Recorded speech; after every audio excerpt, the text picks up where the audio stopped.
Hello, good morning everyone. Sinong hindi matutuwa kapag ganito ang makikita mo sa iyong mga halaman? O, di ba? Namumutakti na naman sa dami ng bulaklak itong aking mga Christmas cactus.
So ito guys, ang aking mga Christmas cacti na pinagkakabalahan ko tuwing umaga. Tinitingnan ko sila lalo na pag ganitong namumulaklak sila. Talagang nakaka-relief ng stress. Nakakawala ng stress. Tapos sa gabi, tinitingnan ko rin, kinakausap ko. Ayan ang resulta guys. Marami silang bulaklak.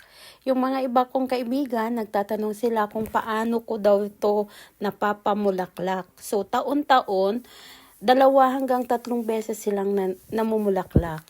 So hindi ko naman sila inaalagaan ng masinsinan kumbaga. So 1 beses ko lang silang diligan sa 1 linggo.